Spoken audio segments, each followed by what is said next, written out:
Assalamualaikum warahmatullahi wabarakatuh. Waalaikumsalam warahmatullahi wabarakatuh. Alhamdulillah.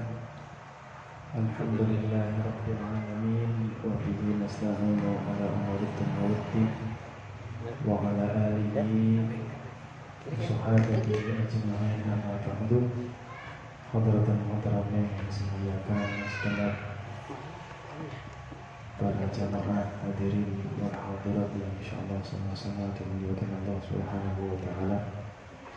Yang saya muliakan Bapak Muhammad Haji selama Selaku Ketua Al-Ihsan Majelis Taklim Ihsan, Pak Tohar serta para jamaah dan Mas Anjar, Anggi, Mas siapa lagi namanya lupa saya. JB Riswanto. Riswanto ya. Ris. Oh Krisno. Alhamdulillah pada malam hari ini kita semua bisa hadir dalam kajian rutin taklim kita. Mudah-mudahan kita semua selalu diberikan kesehatan dan keistiqomahan oleh Allah Subhanahu wa taala. Untuk selanjutnya mari kita buka taklim kita dengan bacaan surat Al-Fatihah.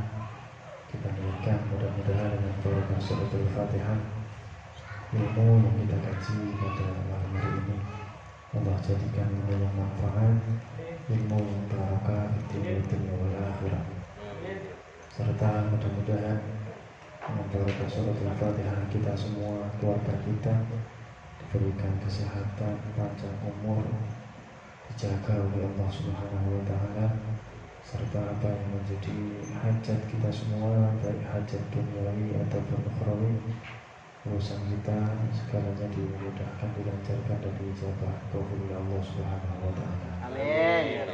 Bidurkannya wa ala kulli niyatin shalihah wa ala nadawa sultan al-anbiya syabul qadir al-jami radhiyallahu anhu.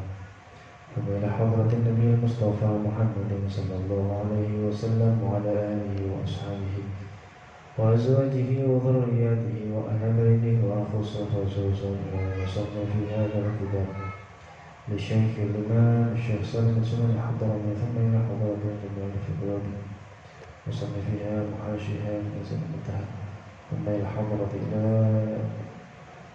شارح هذا الكتاب الشيخ محمد ناول بن الشيخ ثم إلى حضرة الجميع وتصرف كمجهول ثم إلى حضرة إلى جميع المشايخ شيخنا الله رحمه كما شيخنا يونس بن سلمة شيخنا تسمع ثم إلى حضرة المجلس وسلم على بصديقه وشهيد وشهدت نحن وكان على كتير ثم إلى حضرة هذه أسماء محمد أسماء كتير ثم إلى حضرة إلى جميع تعالى من مشارق الأنوار إلى مغارب هذا المحضر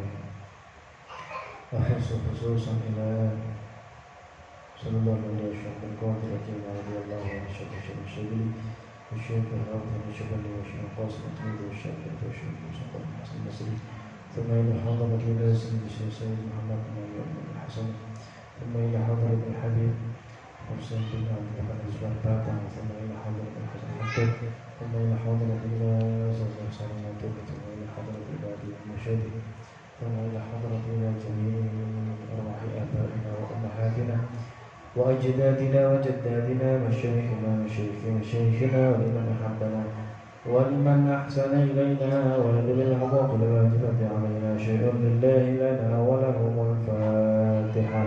أعوذ بالله من الشيطان الرجيم. بسم الله الرحمن الرحيم. الحمد لله رب العالمين الرحمن الرحيم مالك يوم الدين إياك نعبد وإياك نستعين اهدنا الصراط المستقيم صراط الذين أنعمت عليهم غير المغضوب عليهم ولا الضالين آمين.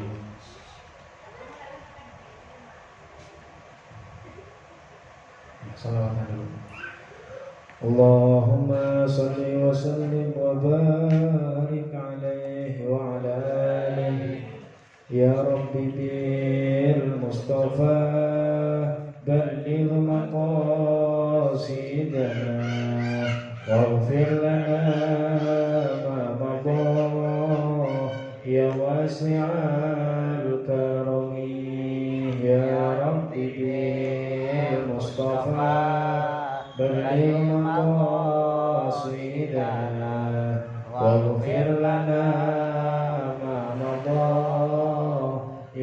واسع الكرم آمن تذكر جيران لذي سلم مزجت دمع جرى من مقلة بدمي يا ربي بالمصطفى بلغ مقاصدنا واغفر لنا ما مضى يا واسع الكرم على الكافي صلاة الله على الشفيع سلام الله بمحيي الدين خلصنا من البلوى يا الله يا ربي بالمصطفى بلغ مقاصدنا واغفر لنا ما مضى يا واسع الكرم عباد الله رجال الله أغيثنا لأجل الله وكونوا عوننا لله عسى نحظى بفضل الله يا ربي بالمصطفى بلغ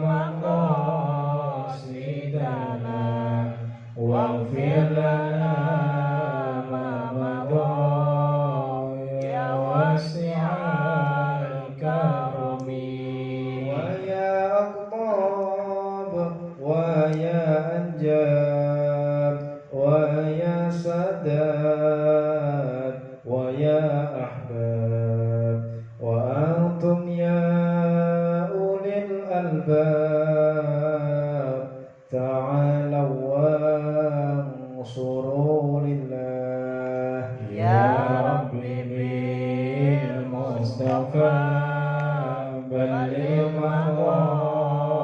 مقاصدنا واغفر لنا ما مضى يا واسع الكرم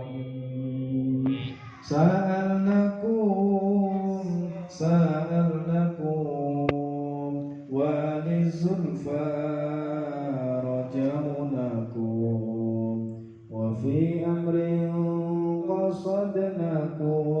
قصدناكم فشدوا عزمكم لله يا ربي بالمصطفى بلغ مقاصدنا واغفر لنا ما مضى يا واسع الكرم فيا ربي بسادتي تحقق لي إشارتي عسى تأتي بشارتي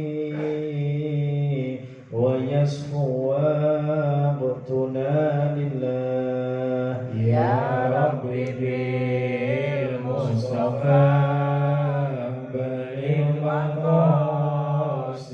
مقاصدنا واغفر لنا ما مضى يا واسع الكرم بكشف الحجب عن عيني ورفع البين من بيني وطمس الكيف والعين بنور الوجه يا الله يا ربي بالمصطفى بلغ مقاصدنا واغفر لنا ما مضى يا واسع الكرم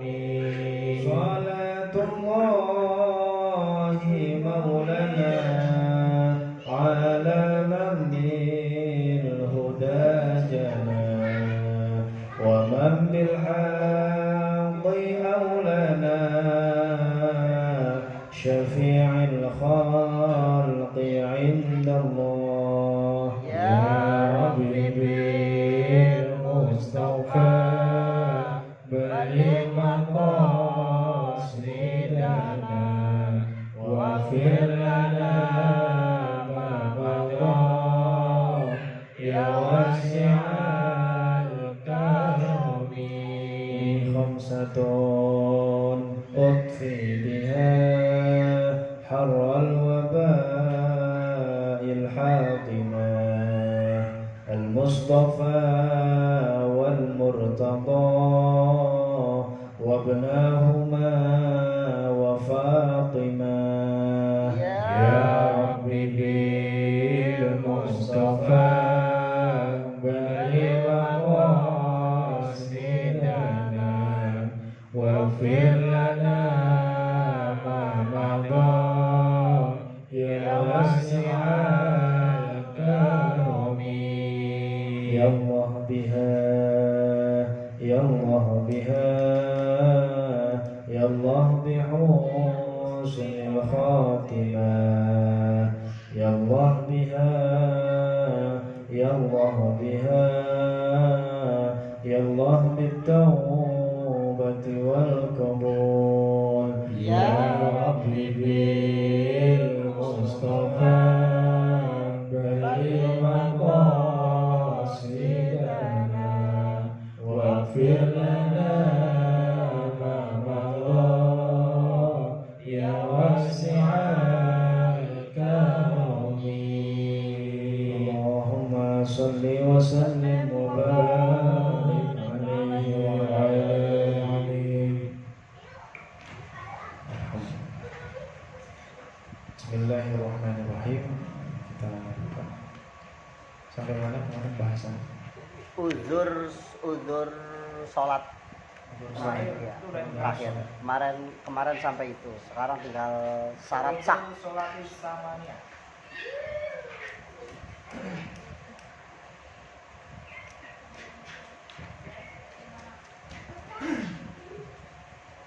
Bismillahirrahmanirrahim. Qala al-musannifu rahimahullahu ta'ala wa nafa'ana bihi wa bi 'ulumihi fid dharain. Amin. Bismillahirrahmanirrahim. Faslun syurutus sholati thamaniyatun. Sekarang kita membahas tentang syarat-syarat sholat. Syarat itu apa? Syarat adalah sesuatu yang harus terpenuhi, sesuatu yang harus terpenuhi sebelum pelaksanaan sholat. Apa? Sesuatu yang harus terpenuhi sebelum pelaksanaan sholat. Jadi sebelum sholat itu dilakukan, maka 8 perkara ini harus terpenuhi. Kalau salah satunya saja tidak terpenuhi, maka sholatnya tidak sah. Apa saja? Yang pertama, thaharatul hadatsaini. Sebelum melakukan sholat, seseorang itu harus suci dari 2 hadas, hadas kecil ataupun hadas besar. Kalau dia hadas kecil harus wudu dulu. Kalau dia hadas besar harus mandi dulu besar. Itu yang pertama. Yang kedua, hadas suci, hadas besar.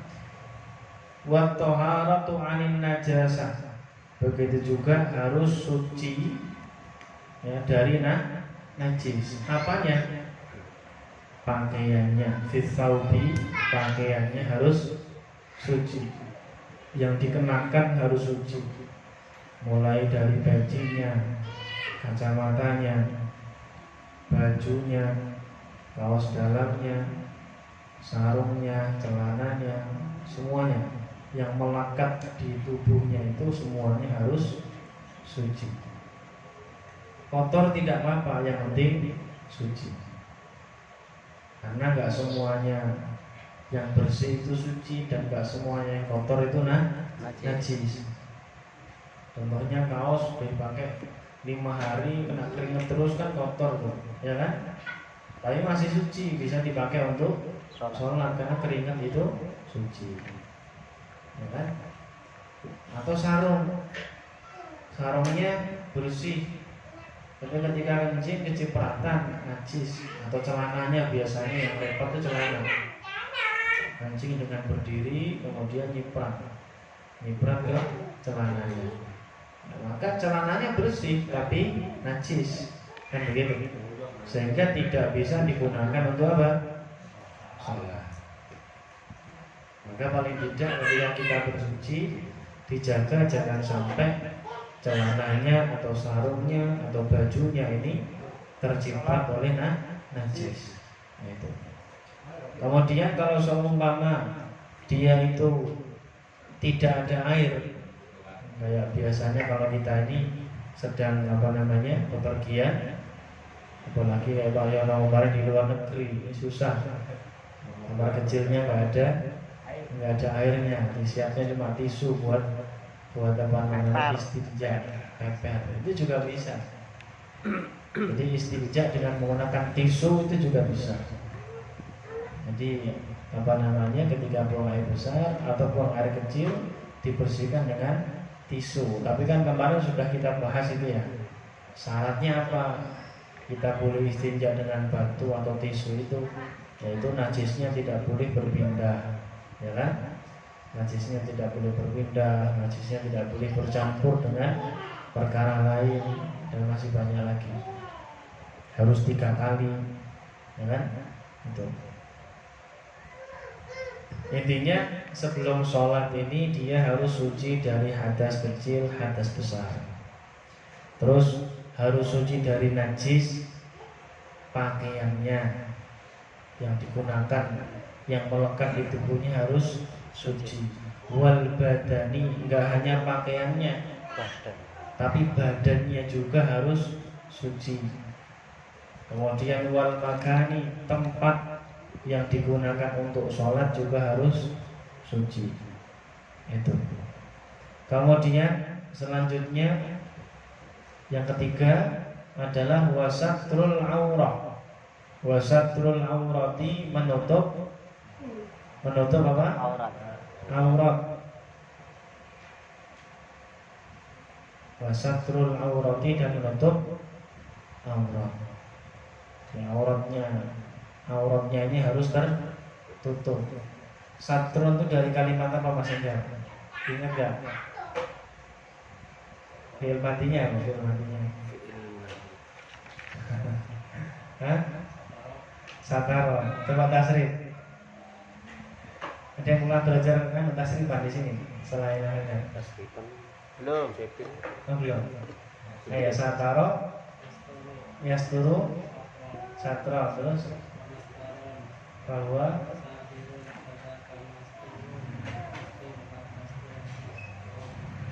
mastarun bagaimana? Mistarun ini mastar, satrun ini mastar. Satrul aurati, menutup aurat. Al aurati dibaca jar, tanda jarnya kasroh karena isim mufrad. Ini bagi yang masih ingat ya. Kalau nama dibuka itu isim mufrad. Satrul aurati, menutup aurat. Jadi sebelum sholat ini aurat kita harus tertutup. Sebelum takbir itu loh, aurat kita harus tertutup. Kalau aurat laki-laki, maka auratnya adalah antara pusar dan lutut. Antara pusar dan lututnya harus tertutup. Pusarnya juga harus tertutup, lututnya juga harus tertutup. Paham ya? Jadi antara pusar dan lutut harus tertutup. Kalau laki-laki. Tapi secara adabnya ya pastinya dia menggunakan pakaian yang sopan. Masa sholat cuma sarungan saja gitu. Ya kan? Walaupun sah, sholat cuma sarungan saja, melujat punggungnya dan dadanya kelihatan nggak masalah kalau lagi sholatnya sah secara fikih tapi adabnya kurang. Tapi kalau pakai ihram ya seperti pakaian ihram pakaian ihram. Kalau pakaian ihram itu emang apa namanya perintah itu nggak bisa boleh dilanggar. Jadi harus menggunakan kain yang menutupi aurat dan tidak boleh pakaian yang jahitan. Nggak boleh pakai celana dalam kalau sholat. Kalau apa namanya ihram karena jahitan.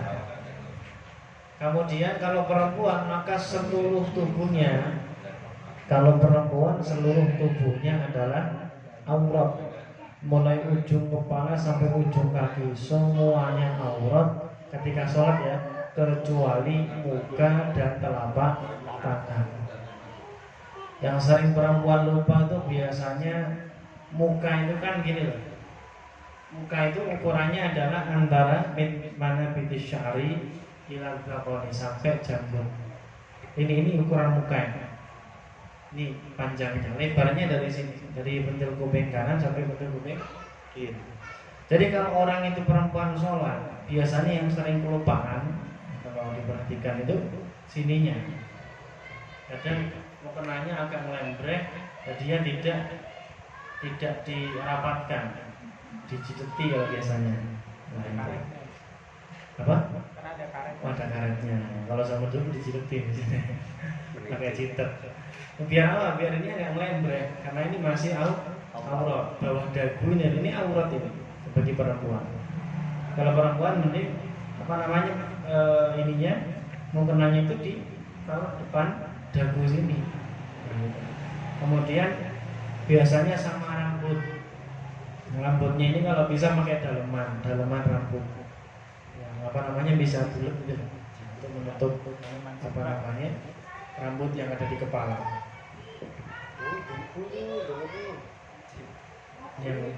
Yang biasanya emang jarang diperhatikan itu. Oke, lanjut tuh. Nah, itu biasanya. Kemudian kalau perempuan lagi apa namanya ketika menggunakan mukena sambungan bawah sendiri atas sendiri. Jadi ketika apa namanya angkat tangan ketika takbir atau ketika apa namanya bangun dari rukuk ya kan, itu ketika angkat, ketika dilihat dari bawah ininya kelihatan. Ini nggak bisa. Jadi kalau bisa perempuan pun ketika sholat menggunakan apa? Sarung tangan. tangan panjang, lengan panjang. Ya. Apa namanya bang? Mindset ya. Mindset. Menggunakan mindset. Jadi benar-benar celana tangan ke bawah ini sampai siku-siku sampai kemana ini sampai ini benar-benar nggak kelihatan ketika sholat. Ini penting. Ya, kasihan kalau kita sholat tapi malah sholatnya nggak sah. Karena gara-gara tidak belajar ngaji, nggak paham tata cara sholat. Kemudian ini bagi laki-laki dan perempuan yang merdeka.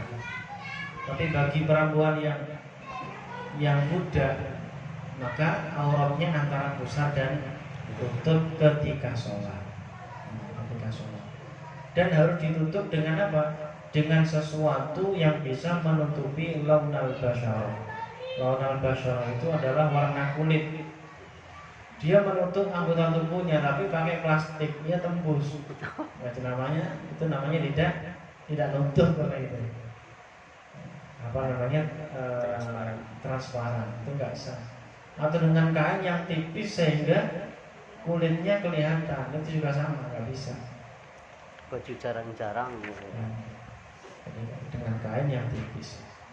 Kayak apa namanya baju pengantin itu loh yang batik-batik itu loh. Perempuan itu kan kerawang-kerawang itu nggak sah karena kulitnya kelihatan. Kemudian selanjutnya Rabiu istiqbalul qiblah li ainiha. Jadi benar-benar menghadap ke arah kiblat. dia benar-benar menghadap ke arah kiblat, ainul kiblat. Yakinan secara yakin fil qulbi ketika dia berada di Masjidil Haram di dekat Ka'bah. Wa dhannan dan cukup dengan dhon persangkaan jika dia berada di tempat yang jauh dari Ka'bah. Di Indonesia ini yang jauh. Maka cukup dengan persangkaan bahwa ini sudah menghadap kiblat cukup. Wa dzalika bisudri la bil wajhi. Nah, menghadap kiblat itu yang jadi tolak ukurnya adalah dadanya, bukan mukanya. Ya, yang jadi tolak ukur menghadap kiblat itu adalah apanya? Dadanya, tidak mukanya. Jadi kalau orang sholat ketika salam begini menghadap ke kanan kiri ini kan nggak masalah. Yang penting dadanya masih menghadap kiblat. Yang masalah itu kalau salam dadanya ikut-ikutan. Assalamualaikum. Nah, begini. Waalaikumsalam. Badannya ikut belok. Lah ini nggak sah. Bisa batal sholatnya. Karena sholatnya belum selesai, dia sudah menghadap pada selain Ka'bah.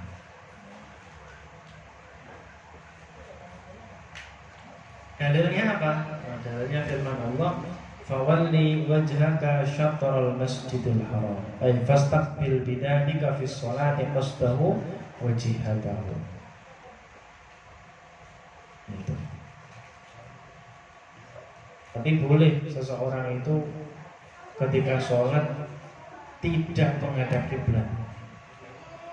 Seseorang boleh ketika sholat tidak menghadap kiblat dan tidak menyalahi ayat tadi.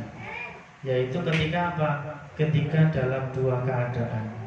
Yang pertama al-ula fi syiddatil khawfi, ketika dia dalam keadaan ketakutan. Ketakutan contohnya ketika zaman dulu kan peperangan.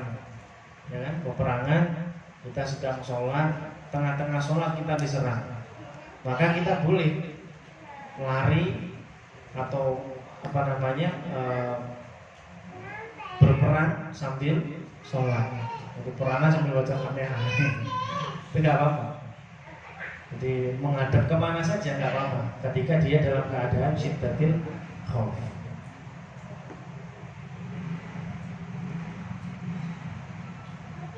Jadi di sini contohkan faidal tahamal kital, ketika peperangan benar-benar sudah berkecamuk, walam yatamakkanu min tarkihi bihalin, dan dia tidak bisa meninggalkan mereka sama sekali, likillatihim, karena mereka sedikit, orang Islamnya sedikit, wa kasratil adu, dan banyaknya musuh.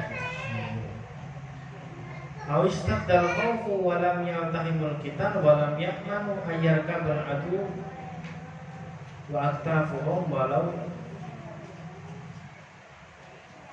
watafarraqu sallu bihasabil umkan wa laysa lahum at-ta'khiru 'anil waqti.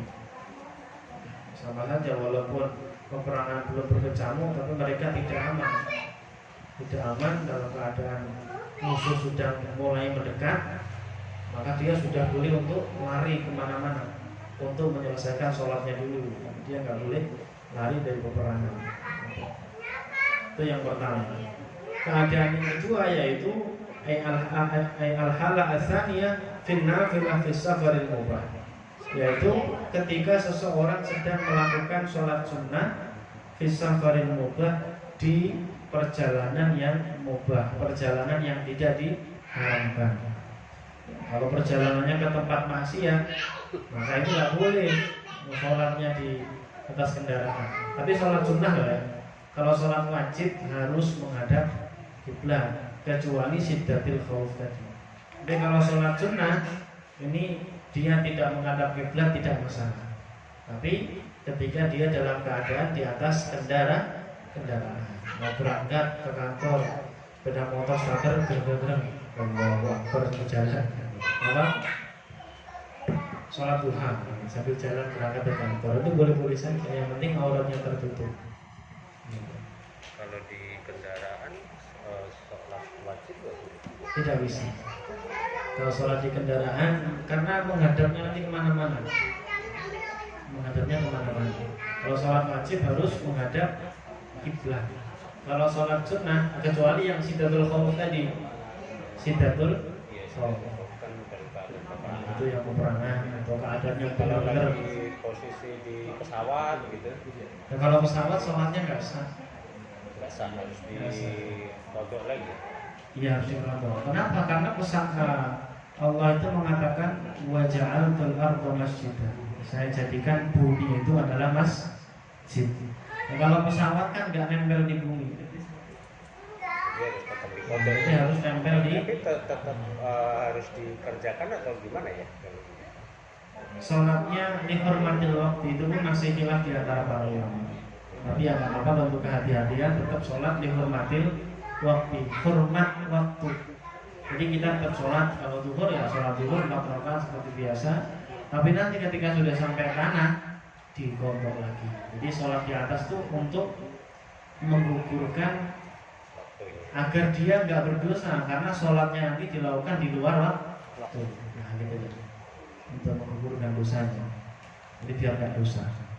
Di kereta juga sampai ke Cirebon. Kalau waktunya tanggung kan kita nggak bisa nunggu, itu udah lewat waktunya kan. Sampai ke Cilemuk ya berarti harus dikocok lagi ya. Iya. Kecuali kalau di kereta kita bisa memastikan menghadap kiblat. Pas niat menghadap kiblat, tapi begitu sudah sholat keretanya kan belok. Nah, kalau keretanya belok dia harus ikut belok. Itu kan repot. Jadi kalau bisa sholatnya pakai kompas gitu, untuk keretanya belok tetap nggak bisa. Tetap nggak bisa. Pasti dia dadanya akan merubah dulu ke arah selain Ka'bah, kemudian digolongkan lagi itu udah nggak bisa. Jadi harus selalu menghadap kiblat. Gitu. Makanya sholatnya ada rondo lagi. Betul. Kemudian apa namanya? Kalau sholat sunnah fis safar, kita sedang perjalanan, entah itu sholat duha, qabliyah ba'diyah, sholat sunnah wudu, sholat sunnah mutlak. Di perjalanan kita boleh takbir di mobil atau di motor, takbir sholat yang biasa. Rukuknya bagaimana? Rukuknya ya dengan menurunkan kepalanya, yang kepalanya itu diturunkan di depan lututnya. Yang motoran begini, berarti dia rukuknya begini, harus di depan lutut. Sujudnya harus lebih ke bawah lagi. Tidak harus nempel ke setang gitu. Yang penting rokoknya di depan lututnya, jidahnya itu loh, itu ukurannya di depan lutut. Ketika sujud lebih ke bawah lagi. Karena ini pernah dipraktekkan Rasulullah ketika beliau melakukan sholat sunnah fil markab di atas unta. Bisa. Ini sholat sunnah. Tapi banyak yang banyak yang tidak tahu hal seperti ini, dan banyak juga yang tidak mengamalkan. Kalau dia biasa sholat sunnah, eman-eman, tapi waktunya udah repot, jalan ya sambil naik motor sambil sholat sunnah nggak masalah.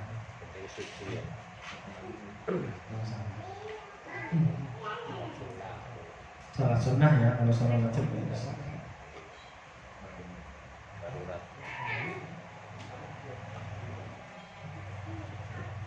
Tempat nggak ada ya? Apa? Tempat nggak ada ya, syarat tempat di Syarat tempat. Iya.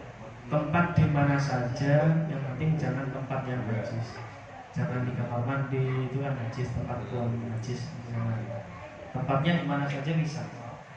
Mau di tempat yang tinggi, tempat yang rendah, itu nggak masalah. Yang penting berada. Walaupun di pabrik minuman keras nggak apa-apa. Walaupun dia pakai minuman keras, betul.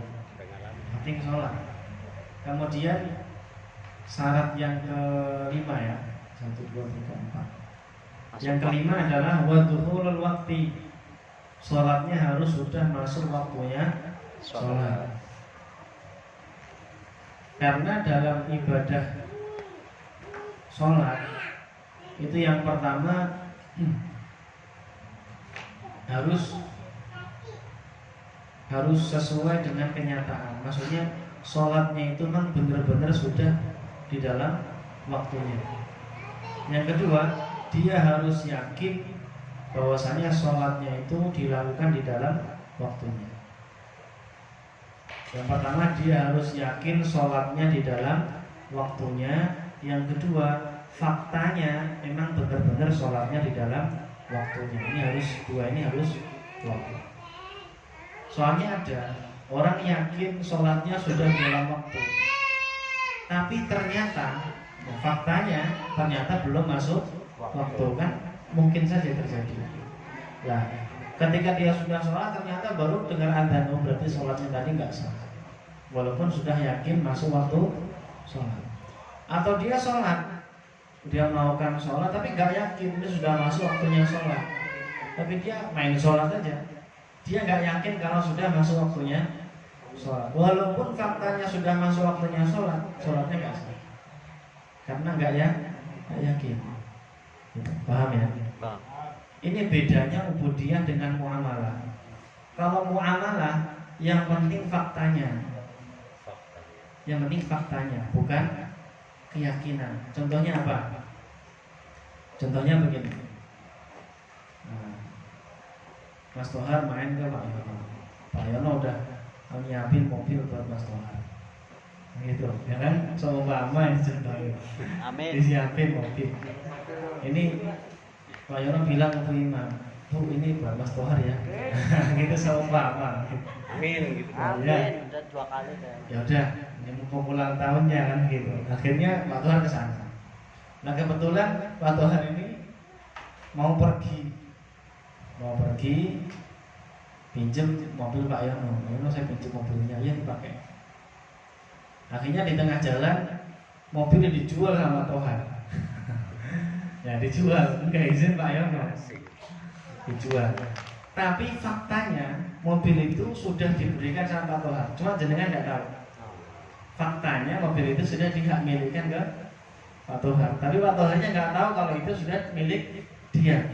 Tapi dia main jual aja, maka penjualannya tadi sah. Paham ya? Walaupun dia nggak tahu kalau itu mobil dia, penjualannya dia ke orang lain itu sah. Paham ya? Nah, itu bedanya muamalah dengan ubudiyah. Kalau ubudiyah harus yakin dan sesuai fakta. Kalau muamalah bab jual beli itu yang penting faktanya. Faktanya ini milik dia loh. Nah, itu bisa. Kemudian selanjutnya waktu qulul waqti, masuk waktu. Jadi sholatnya harus masuk waktu, yakin dan faktanya memang benar. Kadang-kadang kan adzannya beda-beda ya. Namanya? Adzannya beda-beda kadang-kadang. Adzannya? Masjid sebelah sudah adzan, kita langsung sholat karena buru-buru gitu kan. Tiba-tiba udah selesai, sholat baru adzan. Oh itu. Nah seperti Kalau itu. sekarang kan untuk mengetahui waktu sholat gampang, pasang aja aplikasi di HP ada sendiri. Kalau HP azan nggak usah nunggu masjid yang lain, berarti ini sudah masuk waktu sholat. Soalnya masjid pun kan mengikuti yang di HP itu, Karena yang juga otomatis. mengikuti timer di masjid itu. Iya, ada di masjid. Yang di HP kan malah menggunakan sesuai dengan lokasi, karena sudah ada penghitungannya di sana. Penghitungan otomatis digital falak. Saya punya aplikasi digital falak, itu waktunya adzan ada dulu. Kadang malah HP saya belum adzan, masjid sudah azan. Nah kalau seperti itu bagaimana? Saya belum berani makan kalau puasa ini, nggak berani makan. Nunggu HP saya adzan dulu, karena HP saya ini lebih akurat daripada masjid. Karena Indonesia juga sebenarnya kelebihan keduluan 10 menit fajar shodiknya. Kalau alarmnya waktu sholat di Indonesia sebenarnya kemajuan. Belum waktunya 10 menit. Belum waktunya 10 menit. Itu makanya kan kemarin kan sempat jadi masalah sampai sekarang pun belum selesai. Itu karena masalah fajar sodik itu kan keluarnya matahari itu kan teropong gitu kan. Makanya itu juga Jadi penghitungannya salah kalau apa namanya. Kalau awalnya salah, ke depan salah semua. Itu kalau falak begitu. Maka harus waktunya harus benar. Nah, biasanya saya menggunakan digital falak, itu yang bikin aplikasi orang Pasuruan, santri. Dan penghitungannya akurat. Saya lebih percaya itu daripada adzan di masjid. Artinya adzan, maka kalau sahur pun kalau habis saya belum azan, tapi untuk kehati-hatian, kalau sahur masjid ada duluan, saya nggak makan walaupun habis saya belum sah. Tapi kalau untuk buka, mengikuti habis saya yang belakangan. Untuk kehati-hatian ya. Nggak berharap itunya rusak kan, aplikasinya rusak. Ini di kita kalah sudah. Ada jam 3. Bang, selanjutnya wal ilmu bi fardhiyatiha. Jadi harus mengetahui bahwasanya sholat yang dia lakukan itu adalah sholat yang wajib. Jadi sholat yang dia lakukan adalah sholat wajib yang dia harus mengetahui. Kalau dia meyakini sholat yang dia lakukan ini sholat yang tidak wajib, padahal dia melakukan sholat kayak maghrib, zuhur, asar, maghrib saja kan yang wajib itu. Dia meyakininya itu sholat yang tidak wajib, sholatnya nggak sah. Walaupun rukunnya dilakukan semua, walaupun kelihatannya sah, tapi kalau dia keyakinan hatinya ini sholat tidak wajib, maka sholatnya tidak sah. Wa alla ya'taqida fardhan min furudiha sunnah. Dia tidak boleh meyakini salah satu dari fardu-fardunya sholat itu dia yakini sunnah. Contohnya apa? Sholat itu kan ada rukun 17, termasuk takbiratul ihram, termasuk baca surat Al-Fatihah, berdiri, ruku, i'tidal, tumaninah. Itu hal-hal yang masuknya rukun. Kalau ditinggalkan sholatnya tidak sah. Maka rukun itu disebut dengan fardu. Kalau dia meyakini baca Fatihah tidak wajib, dia meyakini baca Fatihah itu sunnah, maka sholatnya nggak sah. Karena Fatihah sesuatu yang wajib. Lebih aman kalau dia meyakini semua praktek dalam sholatnya itu adalah wajib semua, itu lebih aman. Walaupun yang sunnah juga diyakini wajib, nggak masalah. Daripada yang wajib diyakini sunnah, ini malah bermasalah. Gitu. Yang Fatihah, takbir ini kan termasuk rukun. Dan rukun-rukun sholat yang seperti itu, yang dibaca itu pun harus dilafadzkan, diperdengarkan telinganya. Tidak boleh cuma umi, nggak boleh. Paham ya? Kadang orang sholat kan cuma lisannya gerak-gerak, kadang malah membacanya di batin. Ini bukan baca namanya. Ya, di batin itu tidak dibaca. Jadi namanya membaca itu harus mulutnya mengeluarkan suara, telinganya mendengar. Dan dalam keadaan biasa. Kalau ada kereta lewat kenceng, kita baca nggak dengar, ya suaranya nggak harus dikencangkan juga gitu. Standarnya aja biasa. Andikan nggak ada kereta, kita mendengarkan suara kita. Nah, gitu. Kalau kereta lewat ya nggak harus dikeraskan suaranya, biasa aja. Paham ya? Gitu. Kemudian wajtinabul mubtilat. Nah, ketika sholat ini dia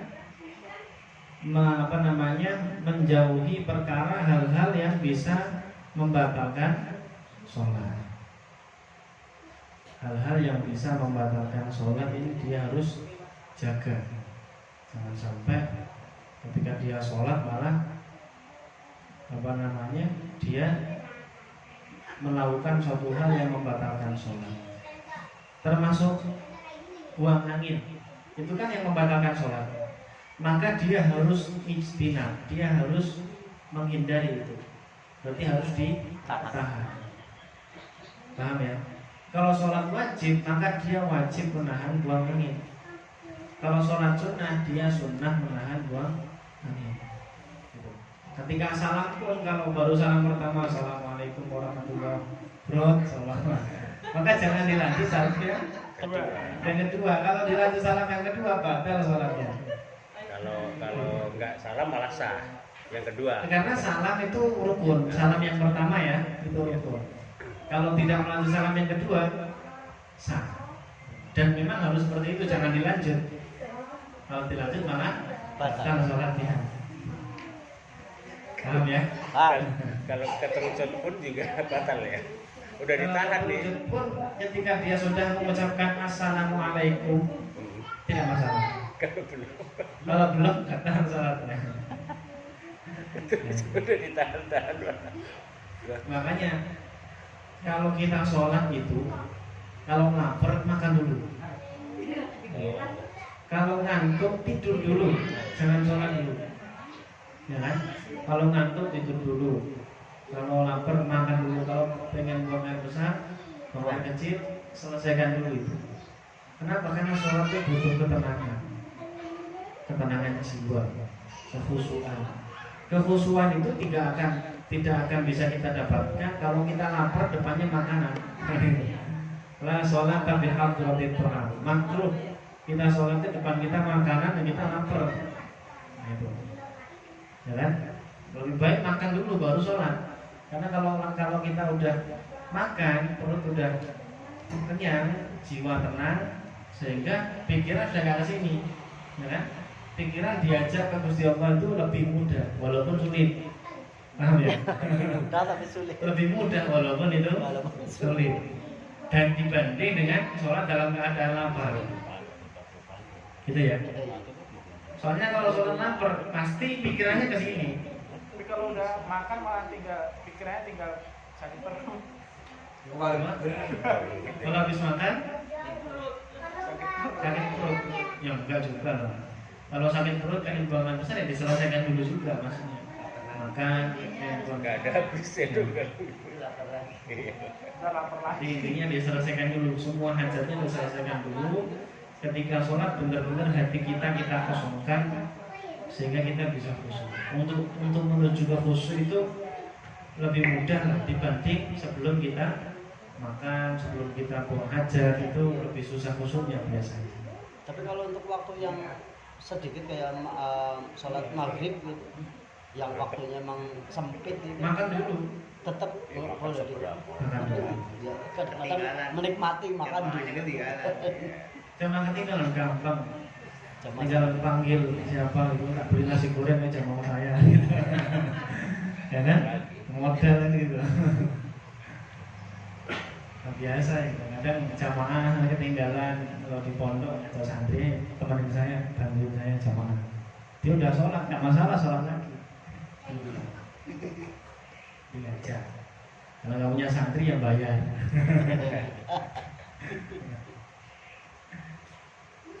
Terus kalau ngajak anaknya juga boleh itu kan? Nggak apa-apa, malah bagus. Jadi anak istrinya diajak ibadah. Kalau bisa malah jamaah. Kan gitu.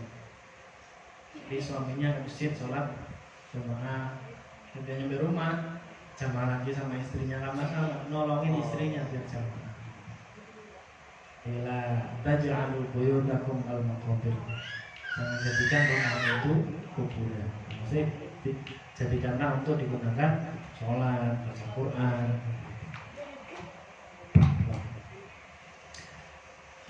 Selanjutnya masalah selanjutnya silahkan ya. Al-ahdatsan, termasuk hal yang membatalkan sholat kan, yang mubtilat itu adalah dua hadas. Al-ahdatsani, hadas ada dua. Al-ahdatsu isnan, hadas itu ada dua. Asgharu wa akbaru. Asgharu wa akbaru. Hadas kecil dan hadas besar. Fal asgharu, hadas kecil apa? Hadas kecil adalah ma'au jabal wudu'a. Hadas kecil adalah sesuatu yang mewajibkan seseorang tersebut melakukan wudu. Contohnya kita bersentuhan dengan istri, buang air kecil, buang air besar, maka dia wajib wudu. Walaupun sebelum wudu dia harus mensucikan dulu itu, tapi dia wajib wudu gitu, kalau mau sholat. Wal akbar, sedangkan hadas akbar, hadas besar adalah ma'au jabal muslah, sesuatu yang mewajibkan kita untuk mandi. Apa saja? Apa saja yang mewajibkan kita mandi itu? Adalah yang pertama, keluarnya air mani, laki-laki atau perempuan. Yang kedua, berhubungan suami istri, laki-laki atau perempuan. Kemudian mati, orang meninggal itu juga wajib mandi besar. Kan nggak bisa mandi sendiri Pak. Ya maka yang hidup itu yang wajib memandikan. Nah, itu juga berlaku laki-laki perempuan. Kemudian yang selanjutnya yang keempat, ini berlaku khusus perempuan. Apa saja? Haid, suci dari haid, suci dari nifas, dan melahirkan. Yang tiga berlaku bagi laki-laki dan perempuan. Yang tiga khusus untuk perempuan. Suci dari haid, suci dari nifas, dan setelah melahirkan. Melahirkan juga wajib mandi. Kenapa? Karena anak itu terbuat dari air mani. Maka diibaratkan kalau perempuan melahirkan berarti dia sedang keluar air mani. Ibaratnya seperti itu. Nah, sehingga dia wajib mandi besar. Jadi hadis besar adalah ma'aujabal ghusla, sesuatu yang mewajibkan seseorang itu untuk mandi. Kemudian al-auratu arba'un. Al-auratu arba'un. Wallahu a'lam. Nah, segini dulu. Ada pertanyaan? 1 jam ini. Ya, 1 jam. Ada pertanyaan? Silakan. Banyak nih mengeraskan suara sehingga terdengar diri sendiri. Iya. Terus sholat sendiri tapi mengeraskan suara orang lain dengar. Nah, hukumnya seperti apa? Kita sholat sendiri. Ya, Kemudian suara kita dikeraskan. ya, terus Sehingga orang lain dengar, bukan cuma kita sendiri. tidak masalah. Tidak masalah. Tidak masalah. Tapi kalau kita sholatnya di rumah, Enggak di tempat umum, bukan di masjid. kalau di masjid, masjid itu dibangun untuk orang-orang yang sholat. Untuk orang-orang yang sholat. Kalau orang sholat bacaannya itu keras, yang penting dia tidak terlalu mengeraskan suara. Maksudnya dia mengeraskan suara yang penting telinganya mendengar. Orang lain pun tidak sampai terganggu, yang penting itu. Tapi memang masjid itu untuk orang yang sholat. Yang jadi masalah itu ketika ada orang yang sholat, di sampingnya ada orang yang membaca Al-Quran. Kalau dia membaca Qurannya itu mengganggu orang yang sholat, dia dosa. Walaupun yang dibaca Al-Quran. Kalau tempatnya di masjid, kita baca Quran ada orang sholat terganggu, kita dosa. Walaupun yang dibaca Al-Quran. Kenapa? Karena masjid ini untuk orang yang sholat, tidak untuk yang baca Quran. Jadi ada tempat-tempatnya. Paham ya? Nah, kalau kita sholat mengeraskan suara, memang ya masjid itu untuk orang yang sholat. Tapi kan yang sholat gak cuma kita, gitu ya. Ya maksudnya dia sholat sendiri, tapi kenapa dikeraskan gitu? Nah itu apakah memang ada? Tidak masalah kalau sholatnya sholat yang jahar. Sholat jahar itu ya maghrib, isya, subuh itu sholat jahar. Ya kalau lohor kan Kalau zuhur jangan dikeraskan. Itu sunnahnya dipelankan. Sunnahnya loh ya.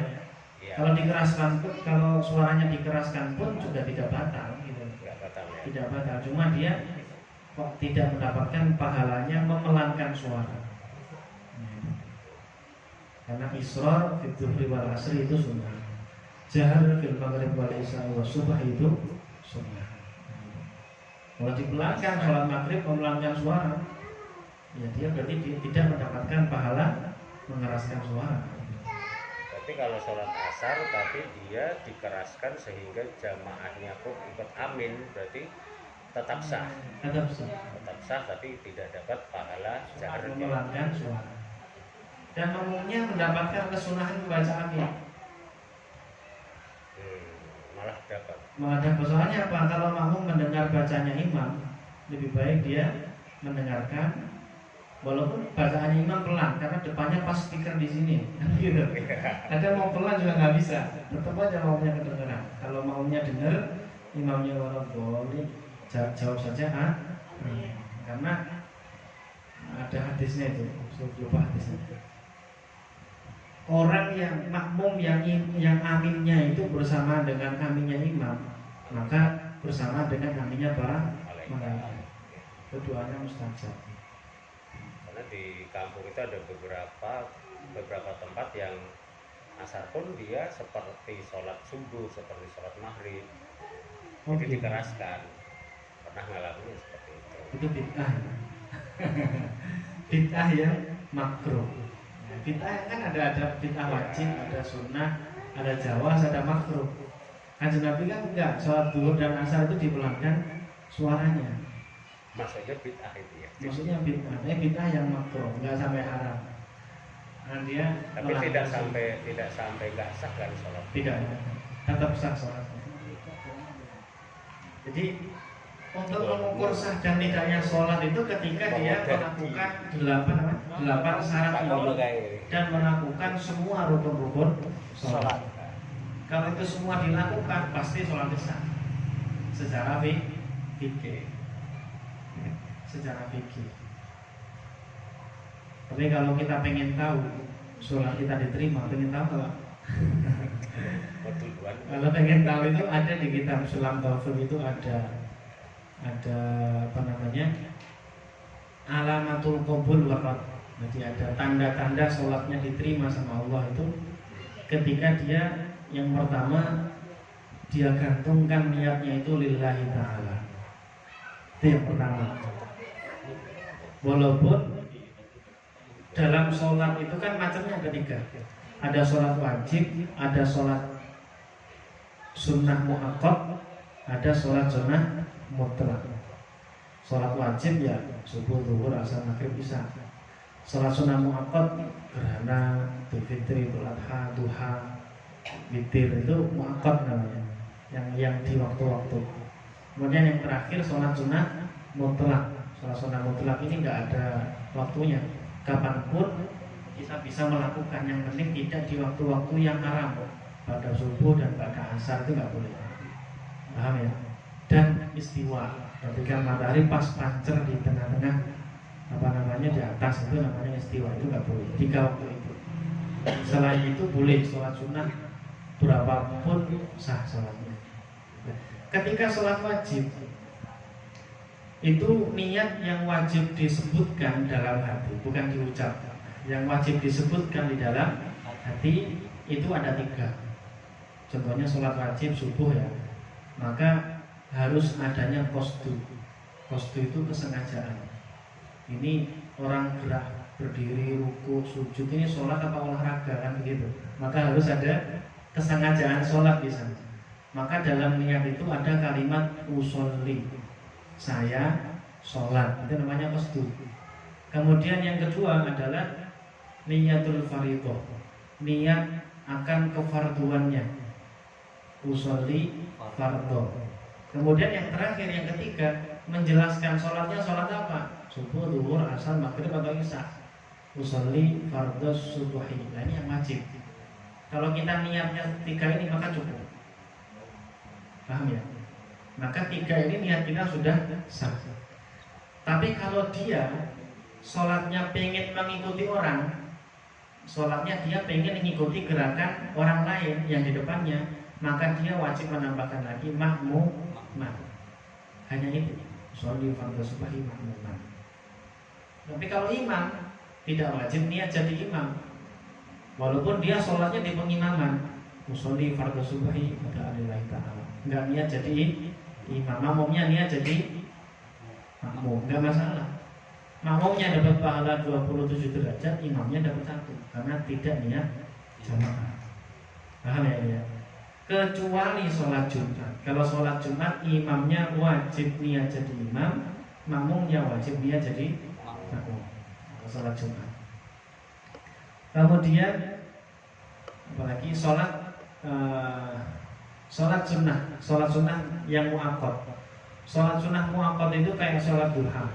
Maka yang wajib dalam sholat sunnah yang muakkad tersebut itu hanya 2. Qasdu, kesengajaan sholat, usolli itu qasdu. Kemudian yang kedua adalah ta'yin, menjelaskan sholatnya ini sholat apa. usolli duha, sah. Nggak usah usolli sunatan duha atau ini mustaqbil kelamaan gitu. Ya, tapi kalau pengen pahala sempurna ya disempurnakan niatnya. Cuma yang saya kasih tahu yang wajibnya saja. Itu sah. Kemudian kalau sholat sunnah mutlak, yang penting qasdu saja. Takbir Allah, usolli cukup. Paham ya? Nah ini. Tapi kalau dia pengen sholatnya diterima, nah itu segala amalnya itu atau segala niatnya itu dicantolkan pada Allah. Lillahi ta'ala. Nah itu. Lillahi usolli fardhu subhi makmuman.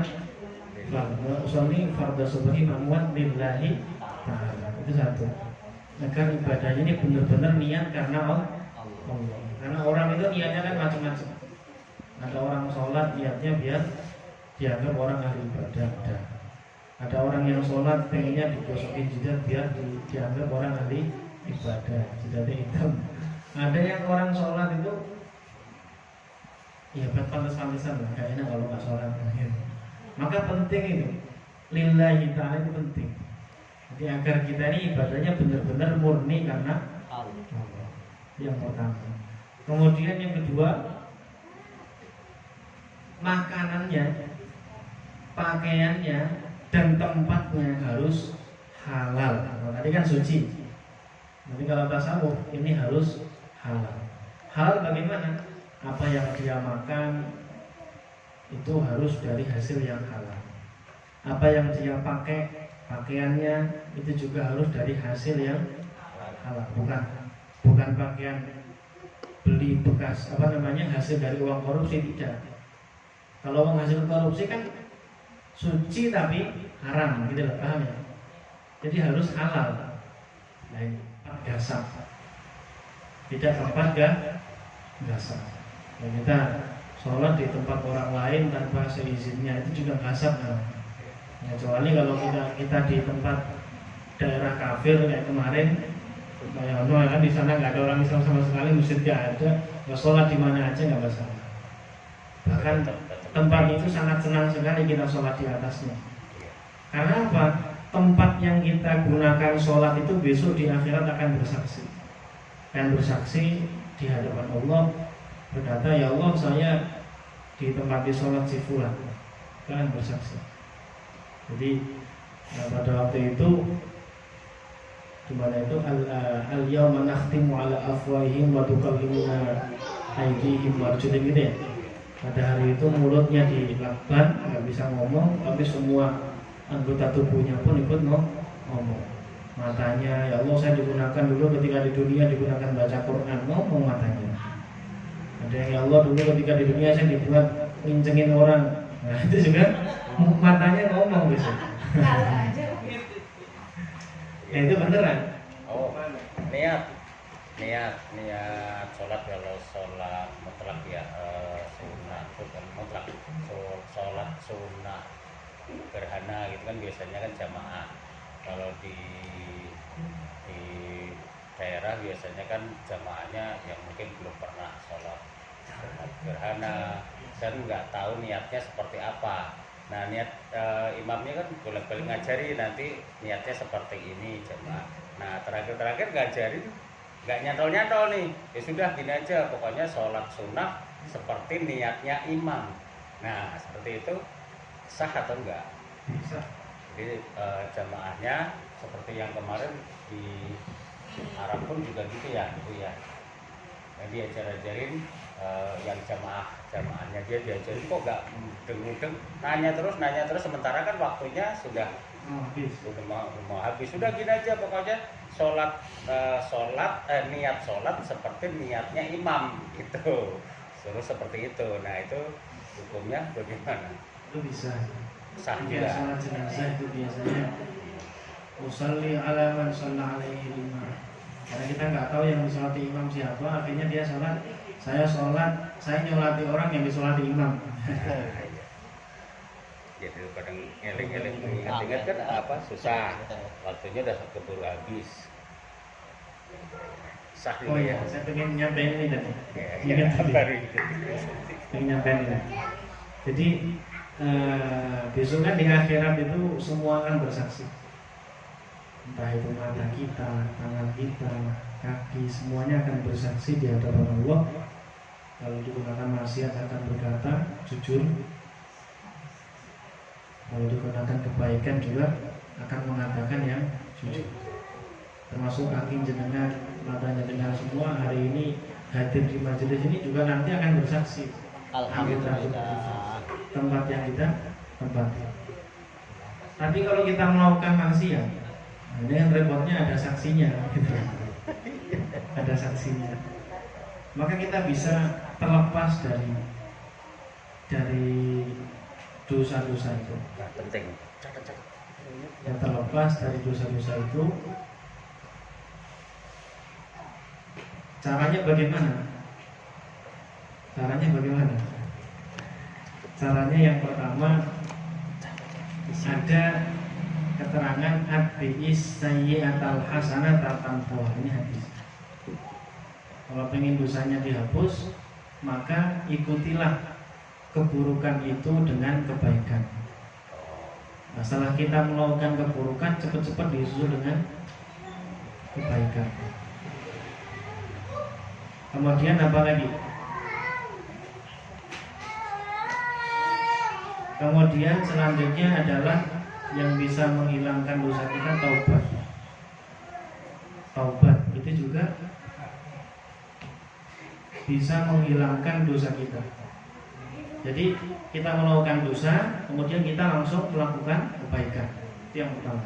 Yang kedua, kita melakukan dosa, kita menghapusnya dengan taubat. Itu. Kemudian yang selanjutnya ini apa namanya? Yang tiga ini di akhirat. Kalau dua tadi di dunia itu.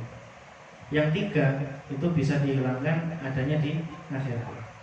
Yang pertama, dia mendapatkan ampunan dari Allah. Yang kedua, dia mendapatkan syafaat Rasulullah. Dosa enggak jadi disiksa kalau Allah memberikan ampunan. Dia dosa bisa tidak disiksa kalau Kanjeng Nabi Muhammad memberikan syafaat. Yang asalnya mau disiksa enggak jadi karena dapat syafaat. Kemudian yang ketiga, dia nggak enak. Ketiga ini, nah, dia melakukan dosa, bisa dihilangkan dosanya itu dengan cara dikum dulu dalam api neraka. Baru dia bisa hilang dosanya, baru bisa masuk ke dalam surga. Kalau masih ada iman, ya kan? Kalau hati nggak ada iman, ya selama-lamanya. Nah, ada lagi caranya biar kita ini nggak disiksa. Karena umatnya Kanjeng Nabi ini umat yang istimewa. Umatnya Kanjeng Nabi umat yang istimewa. Hadisnya jelas ada di Bukhari. Waktu itu Az-Zahrawain lam yu'ta nabiyyun min qabli. Saya diberikan dua sesuatu yang bersinar. Zahrawan itu dua sesuatu yang bersinar, yang tidak diberikan pada umat sebelum atau nabi sebelum saya, kata Kanjeng Nabi. Jadi Kanjeng Nabi saking senangnya dengan dua hadiah ini, karena ini sudah merupakan perjanjian Allah dengan umatnya. Kalau sering dibaca kita hayati aman, yaitu apa? Al-Fatihah, surat Al-Fatihah, wa akhiru suratil Baqarah, dan akhir dari surat Al-Baqarah. Ketika kita baca Fatihah, maka Allah akan mengatakan ketika iyyaka na'budu wa iyyaka nasta'in, Allah mengatakan wali abdi ma sa'al. Itu hadisnya panjang itu hadisnya. Ketika kita mengucapkan Bismillahirrahmanirrahim, Allah mengucapkan ini ada. Tapi ketika iyyaka na'budu wa iyyaka nasta'in, Allah mengatakan wali abdi ma sa'al, dan bagi hambaku apa yang dia minta. Nah, kalau jenengan sakit pengen sembuh, ambil kapas baca Fatihah 7 kali, tidur di kapasnya, kemudian diusapkan ke tempat yang sakit, sembuh. Insya Allah sembuh. Kemudian yang kedua adalah akhir surat Al-Baqarah. Akhir surat Al-Baqarah mulai kalimat amanar rasulu bima unzila ilaihi min rabbih wal mu'minun kullun amana billahi wa malaikatihi wa kutubihi wa rusulihi la nufarriqu baina ahadin min rusulihi wa qalu sami'na wa ata'na ghufranaka rabbana wa ilaikal masir la yukallifullahu nafsan illa wus'aha laha ma kasabat wa 'alaiha ma iktasabat rabbana la tu'akhidna in nasina aw akhtana rabbana wa la tahmil 'alaina isran kama hamaltahu 'alal ladzina min qablina rabbana wa la tuhammilna ma la taqata lana bih wa'fu 'anna waghfir lana warhamna anta maulana fansurna 'alal qaumil kafirin. Nah, ini akhir surat Al-Baqarah ini juga merupakan hadiah yang luar biasa. Karena dalam ayat ini ada perjanjian Allah tidak akan menyiksa umat Kanjeng Nabi salah ataupun lupa, nggak bakal disiksa sama Allah. Jadi umat Kanjeng Nabi disebut dengan ummatun marhumah, itu ya di sini, umat yang disayangi Allah. Kenapa? Karena ketika umat Kanjeng Nabi itu melakukan dosa, itu loh pasti diampuni sama Allah. Ketika umatnya Kanjeng Nabi melakukan dosa, pasti diampuni sama Allah. Kalau dia sering baca ini dan dia menghayati maknanya. Karena sering dibaca buat tahlil, akhirnya makna-maknanya ini kabur. Tapi nggak apa-apa, bagus. Yang penting dibaca. Nah, maknanya apa? Di situ ada kalimat begini. Rabbana la tu'akhidna in nasina aw akhtana. Rabbana, wahai Tuhan kami, la tu'akhidna, jangan engkau siksa kami. In nasina, jika kami lupa, aw akhtana, kalau salah pun ya jangan. Jadi ketika habis dosa baca doa, ya Allah, jangan janji loh ya, jangan sudah kadung nyiptain saya, gitu. Dan manusia itu dan kita ini bukan nabi, bukan rasul, jangan harus kadung nyiptain saya. Dan saya ini bukan nabi yang bukan maksum, ya kan? Bukan rasul yang maksum. Manusia yang pasti salah.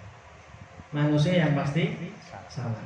Karena manusia diciptakan Allah dan pasti kemungkinan salahnya itu sebuah kemungkinan yang sangat besar dan pasti. Maka jenengan sebagai Tuhan harus mengampuni. Karena ini konsekuensi dari kesalahan saya. Karena yang bisa mengampuni hanya Allah, kan begitu. Maka dibaca ini Rabbana la tu'akhidna in nasina aw akhtana. Maka Allah pasti mengatakan, "Nah, iya tak ampuni ya." Pasti tak ampuni. Nah, ini sering dibaca dan kita hayati kandungan maknanya, maka insyaallah kita selamat. Ini janji Allah. Jadi Kanjeng Nabi itu senangnya luar biasa ketika mendapatkan dua hadiah ini, Al-Fatihah dan akhir surat Al-Baqarah. Menguatkan Kanjeng Nabi sebelum dosa pun itu jaminan diampuni itu udah ada. Kalau dia mau membaca itu sering digunakan doa. Nah, kita kan seringnya kalau tahlilan saja masalahnya.